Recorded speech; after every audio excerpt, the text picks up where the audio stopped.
So, Albert, here he is, Albert Daba, the writer, the director, the executive producer, the actor in this movie. And it's an extraordinary movie, as we all feel when we watch it. But I don't think a lot of people know it's your story. Yes, thank you so much. It's a story I've been working on for many years. I put it down at times, and it all started when it was actually a bit after my brother passed away, and it was about 3 years after that I found myself really feeling like, what happened? So I was in Brooklyn College, and we had this, I always called it the sex therapist, because it was this 200 class, people in the class, like a real, in Brooklyn College. And I went up to her one day and I said to her, Mickey, I'm having this problem and blah, blah, blah. She says, I see this therapist named Bill, why don't you go see him? So that was the first time I went into therapy. And I went with him for about 5 years. And we talked a lot about what happened in my family and all that kind of stuff. And one of the things I remember he always said to me, because I was a little afraid that I was going to turn out like that. I felt very guilty, and my brother happened to be diagnosed schizophrenic. Mm-hmm. As Morris is in the film. Yes. And he talked about like, I said, am I normal? Like, and he said, normalcy is a matter of relativity, what's normal? He was a very good guy. And then therapy, I think I saw him 4 or 5 years, and we finished. And he one day had said to me, why don't you write the story?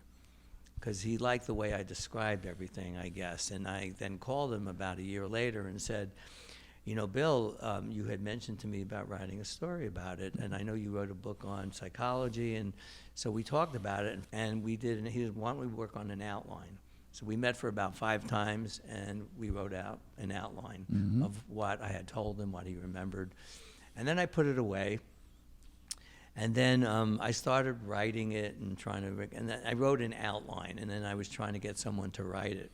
But I don't know if you remember Gary Goldberg, who was, I do. Yes. Yeah. And he was by our place, and I gave it to him to read. And the casting director that I was working with, Gary, said, don't give it to him, send it to his studio. But his friend said, no, just give it to him. Gary's a great guy. Just hand it to him. Say, hey. So I gave it to Gary, and it was on a Friday, and the casting director got a little pissed at me, like, why did you give it to him? I told you not to. And he was going, because he's going on a trip to Europe on Monday, and it was a Friday. So he could read it on the plane. Well, he read it, I think, in the taxi, because Monday morning I got a message from him saying, this could be good, it could be terrible, but you just have to write it. That's what he said. And I gave it to her, and I said, hey, take a look at this. Like, he got right back. So he was a very sweet guy. So I started working on it, and I wrote 12 different drafts. I had so many different beginnings and so many different endings. And finally, I got to the point where I felt, this is it. And I took one screenwriting weekend class. And that was it. Yeah. That was it. See, that's an inspiration for everyone. I think so, because I think someone just told me you just have to write. And it's true. And write from your heart. And afterwards, I took these, but the script was already written. I ended up taking up in Kripalu in the Berkshires, there was a screenwriting. It was called Writing Your Memoir, Speaking from Your Heart, by a woman named Nancy. And it was finished, but I had her read it, and she really loved the script. And I've taken about 4 classes with her, like week-long classes, just to keep up that whole creativity of writing. But the feeling, the emotion that's in it coming from you, I think everybody who has just watched this movie wants to know just how true it is. Yeah. What are the details of it? I'm assuming you grew up wanting to play baseball. We can start with that. Yes. I was really addicted to baseball. I love baseball. And I didn't realize that I really got, until I was writing the script, that I really got baseball from my brother. As little as he spoke to me, he was actually 12 years older than me. He would only speak to me about baseball so passionately, like as in the film. He talks about baseball from before the times he was a kid, what he read about it, what he says about Babe Ruth and Ty Cobb, and he spoke with such passion. So I started playing baseball, and I was good at it, and I ended up, I wanted to be a Major League Baseball player, and here I am coming from a Syrian Jewish Orthodox background, which was not what my father had in mind. But I did play As through we college. see from the film. Yes. Yes. But I did get to play through college, so that was a wonderful experience. Yeah, that place of love again, doing it. But I want to know what it does to you, who is not a professional actor, to take on the part of your own father in this movie and to play him in all those complexities. Was it painful? Was it painful to relive all this through this movie that you were writing, directing, and acting in? Yes, there were many moments that were really painful. In playing my father, one of the most difficult parts was talking about when he said to his son, "I'll disown you if you stay with this girl or if you marry a non-Jewish girl."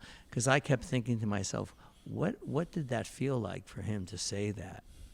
And in one of the takes, I got very emotional after I said that. And actually, the editor, who I love, the editor, Ray Hubley, he kept part of that in there, and then he cut it. And I, I thought it was a great cut because it wasn't so much about me, how I felt, but it was more to me about how the son reacted when he says, "You don't even know me."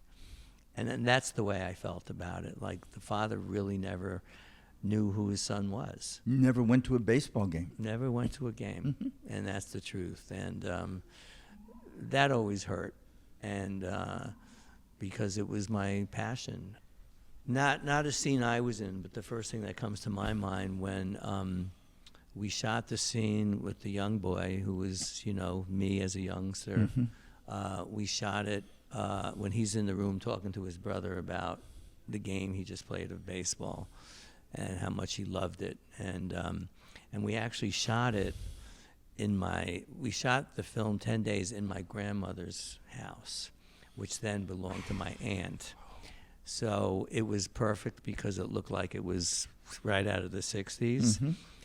And we lived 3 blocks away from there. My brother died 3 blocks away where we lived in a house right nearby. So we did a rehearsal of that scene before we shot it. And I remember the crew and everyone being so silent.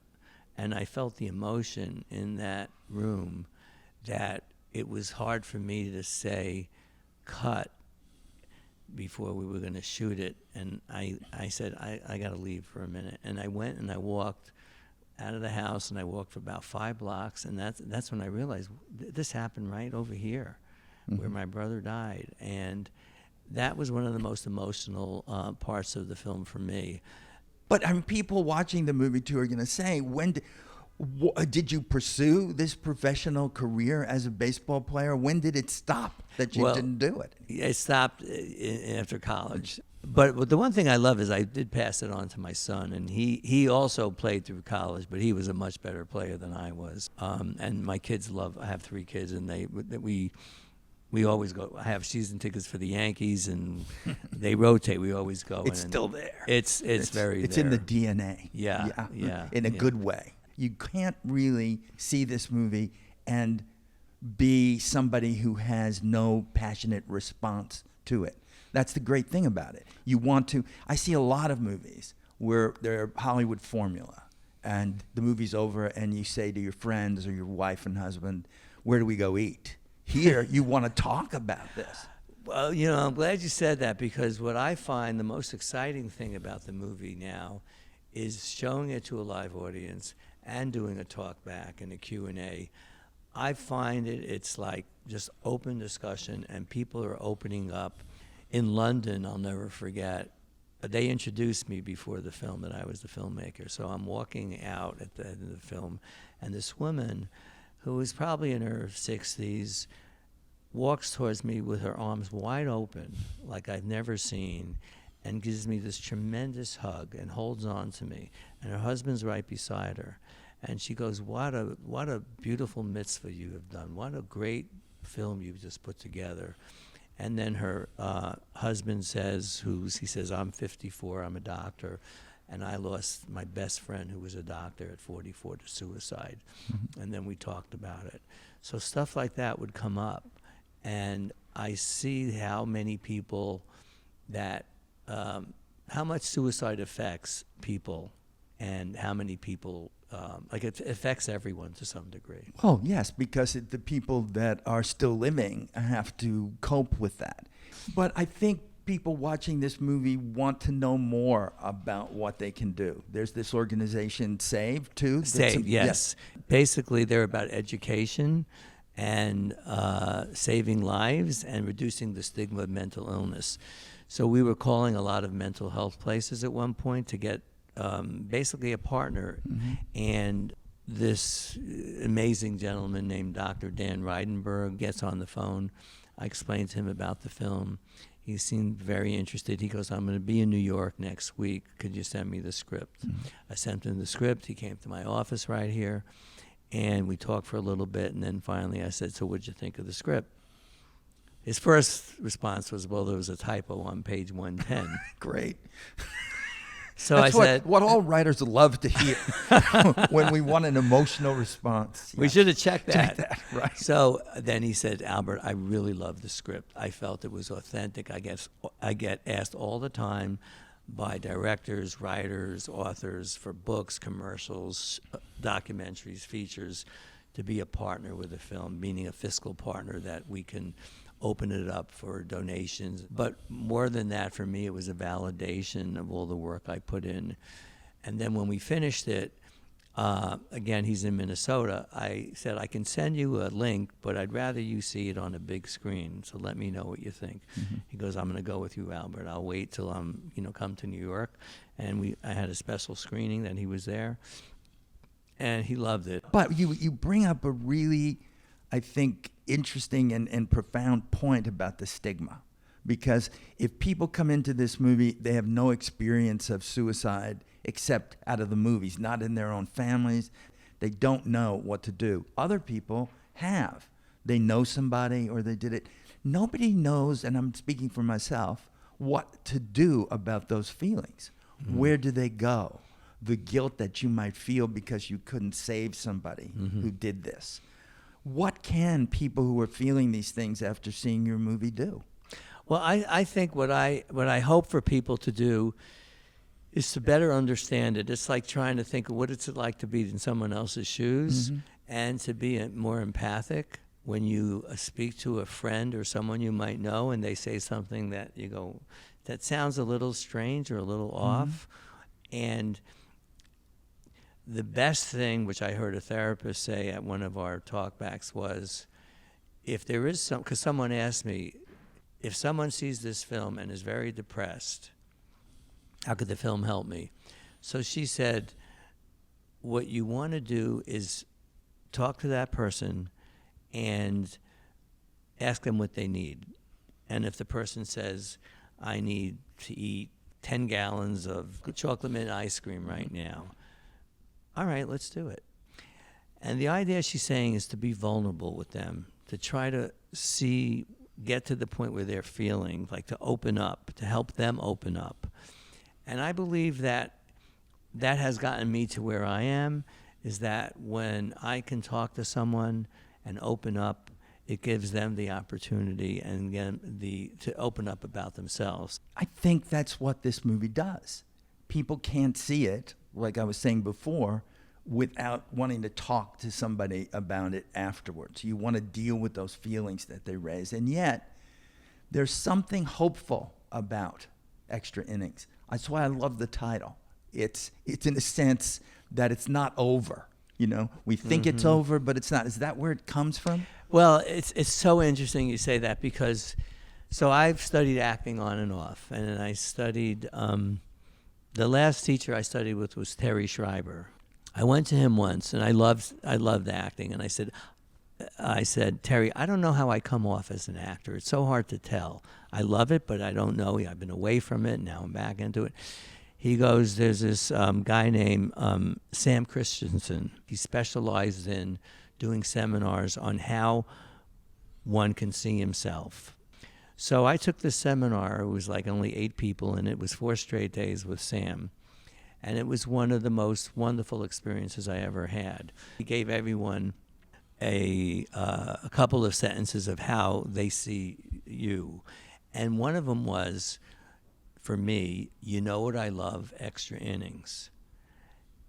And I was like, oh, what is, like, he would explain that. He goes, you have such a passion for the game of baseball, but for you, it's hope. It's life goes on. And I had an original title for this that I never liked. And then one day, I just was sitting and thinking, and all of a sudden it popped into my head, Extra Innings. And I started telling people, and everyone said, well, that's a great title. And then afterwards, I went and told him, Sam, I got to tell you, he had read the script, and I said, I changed the name to Extra Innings. He goes, wow, that is beautiful. So to me, it shows that life goes on, there's hope, anything can happen. And, you know, to take the parable of, you know, a baseball game, it's like it goes on. There's no time limit. You never know when it's going to end. And that's one of the reasons why I love baseball. Mm-hmm. It's just the two things come together so Yeah. beautifully. Yeah. But I think everybody's asking that question that I'm going to ask you now, because you've done this. Is there going to be more from you? Is there going to be an Extra Innings 2? Are we going to find out what happened to you, even though you call yourself David in the movie? Are we going to find out more?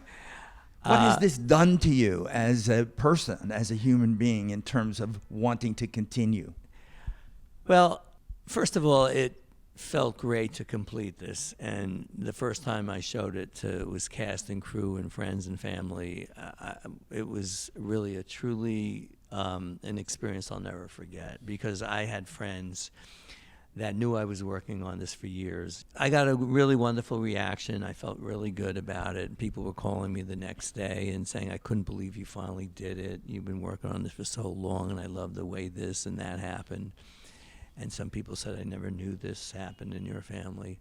So as I was finishing the film, I started writing notes about another film, but I put them down for now. And it's really about relationships, but it would be about relationships that I've been through. You want to write about what you know, don't you?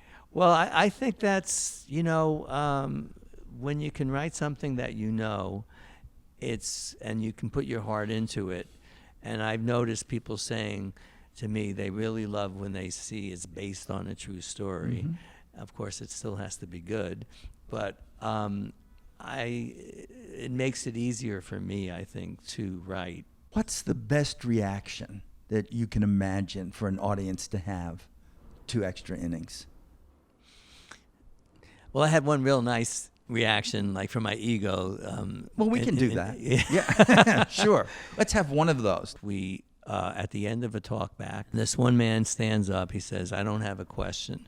I just want to say that what you just did, what you just showed, was so courageous of you to put yourself out like you did on the screen. And then everybody applauded. And for me, I remember thinking, courageous? Because I never thought of it that way. Mm-hmm. I knew I was putting myself out there, but the word courageous really hit me, because you know what I just thought of when I'm saying courageous? I just thought of Kirk Douglas. I've always courageous and Kirk Douglas. It's Spartacus. Exactly. Right? That's what's happened. My favorite film of all time is Spartacus. Yes. Yeah. I am Spartacus, and everybody can watch this and say that same thing. Yes. But that's a really good point about it. You know, I think now, speaking for everybody out there that has just watched this movie and felt it, that we all, and I'm going to say it myself for them, is that you've given us a movie not only to think about, but to feel about. And in this world that I spend my life watching movies, where they don't do that, where it's basically just escapism, you've made a movie that's entertaining. I don't want to, because this movie there's a lot of scenes in it that are just hilarious in terms of the family dynamic. Right. Well, everything else happens, but you have, Albert, made a movie that matters. So I congratulate you for it. Thank you so much. Yes. I really appreciate it, Peter. Yes, this was great. Thank you. Thank you. Thank you.